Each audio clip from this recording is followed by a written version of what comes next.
you're an author. You're the author of the ABCs of negotiating.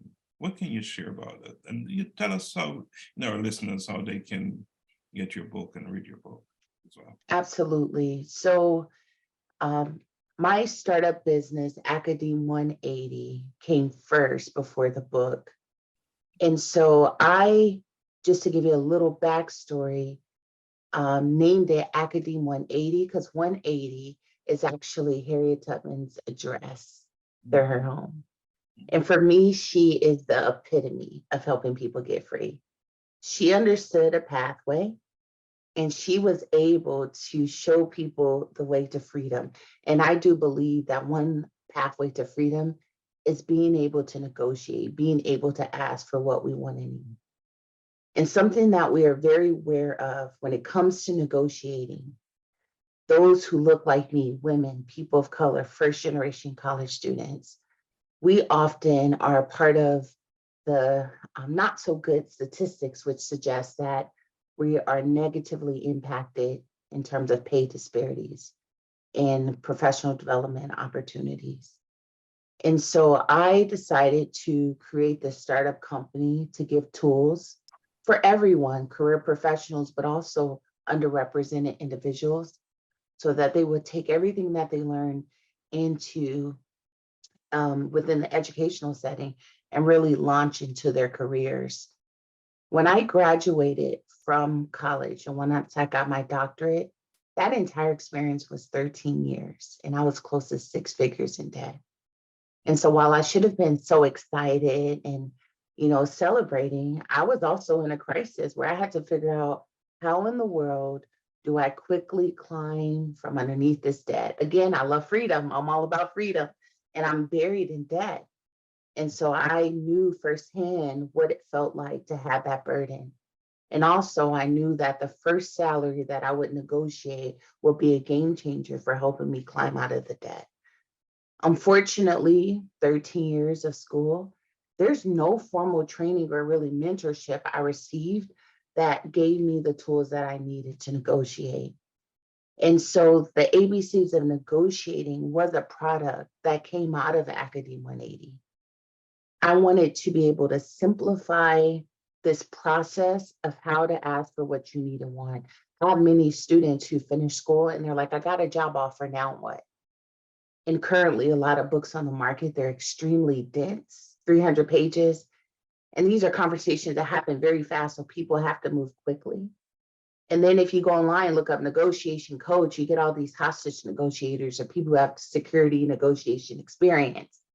And so I wrote the book for adults, but it was actually inspired by children's books because I needed a book where people could easily get through over a cup of coffee, tea, or over lunch.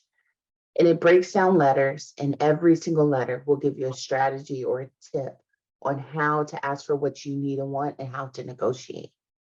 And so it's a book for adults, but it was written in a way where even if you have a short attention span or you have to make a decision fast, it will still give you some tools and skills so that you can become a star negotiator. So yes, it's available on Amazon. And if it's okay, I would love to share a copy to you and also maybe give you an additional copy and you can possibly give one away to one of your viewers of your channel. I appreciate that. I look forward to reading. Thank you. So what unique contribution the fulfillment of your purpose serve? And I know you talk to me about the impact as well. What are you seeing? What are the results that you're seeing? Oof. So it's been overwhelming in terms of some of the results. A lot of what I do specifically around negotiating, it started with me trying to navigate going from the classroom into my professional experiences. And once I created a plan, I was able to secure at the time it was an associate level professor salary, but I was actually starting out as an assistant professor. And so peers of mine said, okay, what did you do? Help me in my process. And the first 12 people that I helped, these were all people of color entering into academic positions. And I sat down and I added up, like, what kind of impact did I have? And from their initial salary, as well as their research startup packages, and I counted up how much money individuals received. We're averaging about $42,000 a person, so almost over $500,000 in additional research startup and salary. And for me, it wasn't just about the dollar amount, it was what that means in terms of their future and our futures collectively. When it comes to being able to retire well, to be able to launch our lives and start, to be able to live out our dreams, to travel, to have homes, whatever it is that we desire. For me, it was a bigger impact because I know that these things are made possible when we have the resources that we need and when we're fully supported in the workplace. And so for those with advanced degrees, we're able to be able to master the skill. I've seen great success in their ability to be able to do well. And so I'm talking about lawyers, doctors, some people with advanced degrees are unfortunately sometimes the brokest people in society, like very educated, but very broke. And so I've been able to do seminars and workshops at pretty large institutions. I stopped counting at 1,200 professionals, but to date, I've worked with over 1,200 professionals and helped them negotiate or even renegotiate their salaries, their startups, and their jobs of where they currently are. So it's been really great. And I've been able to, again, see that theme of freedom even pick up throughout looking at some of the outcomes they've been able to accomplish. You know, the future of our communities is really to rest on younger folks, right? Younger generation. Are you reaching them?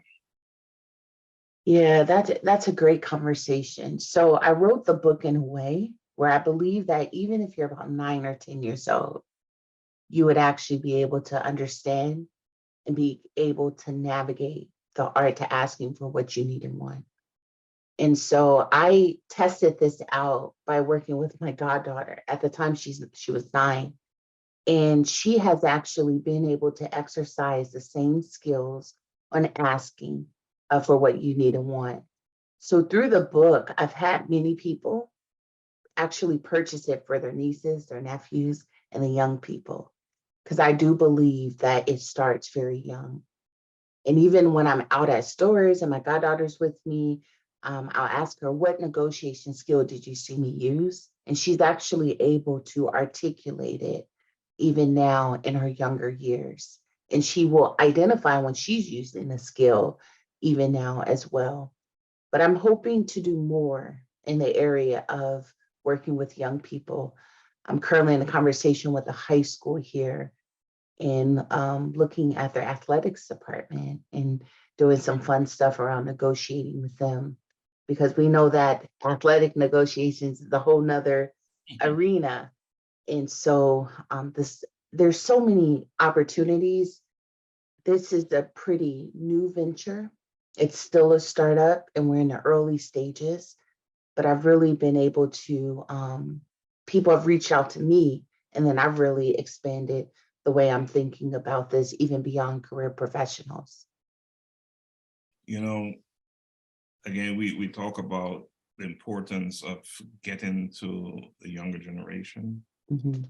earlier, the sooner the better. You know, because you know, no communities can sustain itself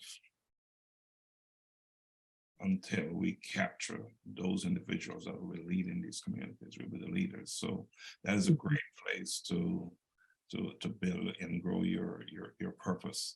Let's talk about, you know, often you hear individuals say they're walking in their purpose, Mhm. aligned with their purpose. What does that mean for you? Yeah, being in alignment with my purpose means that I'm going to practice a level of sensitivity around the doors that naturally kind of open versus those that shut. I am often conscientious of the way that I pray. And part of my prayer is, Lord, like I want your will to be my will. I want there to be alignment, but I also want you to open up every door that needs to be open and shut every door that needs to be shut, because sometimes I might desire something that's actually not great for me. And so I'm very sensitive about the doors that open and shut. Sometimes it's a bit sad when a door closes, but sometimes a later guess makes that closed door make more sense. And so being in alignment means that I trust that the things that are meant to be will be, that the doors that need to be open will be open for me, and that I am going to kind of use that to my advantage and use that moment, even when doors are closed, to stop and pause and to still, lean into my purpose, but also sometimes ask why or get curious about why not this door? What else is there? There's that saying that not all great opportunities is a good opportunity for you. Mhm. You must be mindful, right? Yes. Mindful. Yeah. So alignment is important, and that's where alignment comes into play again. What is your purpose? Is this Mhm. opportunity a good fit? Does it Yeah. support, my walk?